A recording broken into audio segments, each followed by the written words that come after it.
So I got another product here by Orico that they sent me. This is an NVMe enclosure that's aluminum, by the way. It can get up to 40 gigabits per second as long as you have the right connection, being Thunderbolt 4.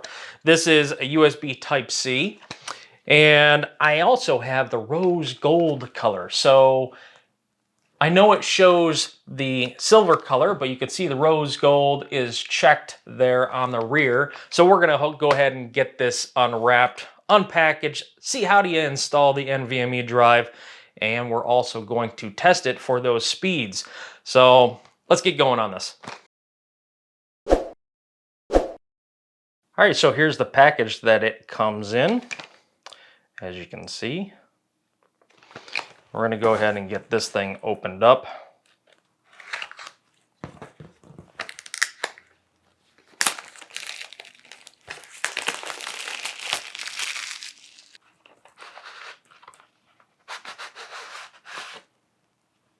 And look at that color. Isn't that amazing?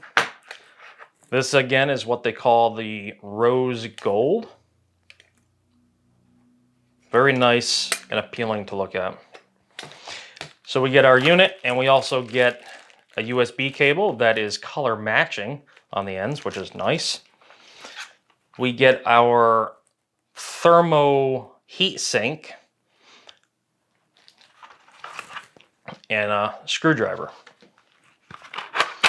And underneath in here, we get our thermo pad for inside the heatsink. And we get a couple of screws.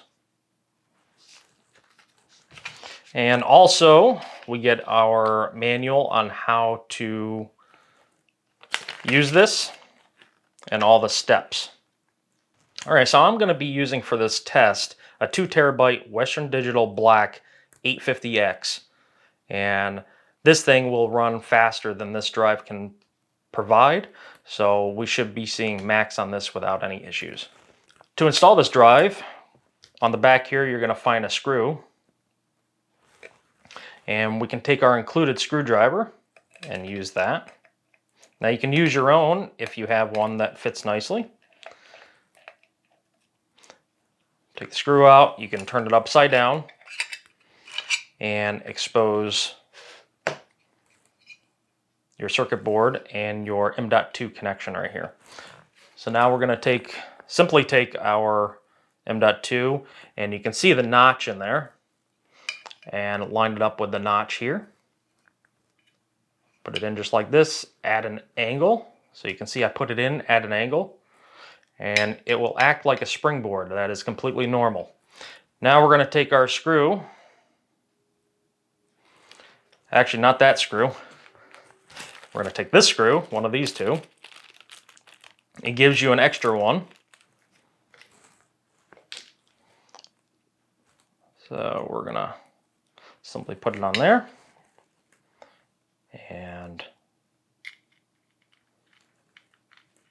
put it right in here.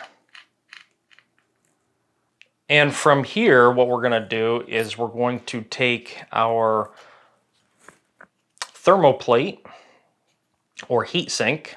We're going to take our thermo pad, and there should be some filament plastic pieces on either side. But in this case, yes.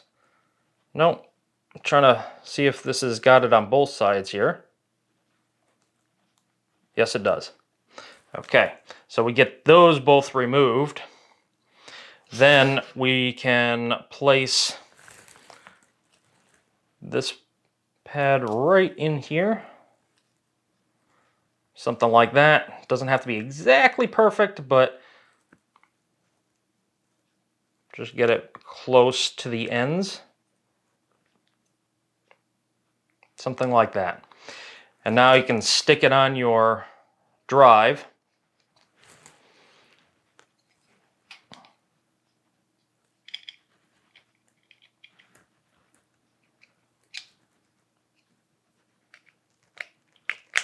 Just like that. And the ends on it kind of wrap around the drive, so it makes great contact. Now we can take our plate and turn it around so you got the screw holes lining up and it's facing the correct direction. Slip it in just like that. We're going to take our screw and thread this back in. Now this is installed and ready to test. Just admire the construction of this. Okay, so what you're going to want to do is grab the included USB cable, and you can see on this end it actually serves a dual purpose. So instead of a Type A connection, you can actually remove this and get another Type C connection. That's the one I'm going to be using because I'm going to be using the Thunderbolt connection. So what we're going to do is just simply, we can use either end, it doesn't really matter, but for room purposes, I will put this end in there, and this end is going to go in your computer in a Thunderbolt connection, or however fast this connection you do have. Your fastest connection, that's what you're going to put this in regardless. Okay, so I do have to initialize the drive because it is a brand new drive, so we're going to come to Disk Management, and it automatically saw the new drive, so we're going to go ahead and create a partition for it, initialize the drive, and create a partition for it. So we just initialized it right there. Now we can see it's down here. We're going to do right click, new simple volume, next. We're going to create the whole volume. At this point, it doesn't matter what letter it is, and you can rename the drive volume, whatever you want to label it, like folder or movies, pictures, etc. And click next. And now that just created a whole entire window that we can look out of. So F would be, if I come down here to this PC, right there is our new 2 terabyte drive right here that we can look at. So now we're going to go ahead and test it. We're going to open up Crystal Disk Mark.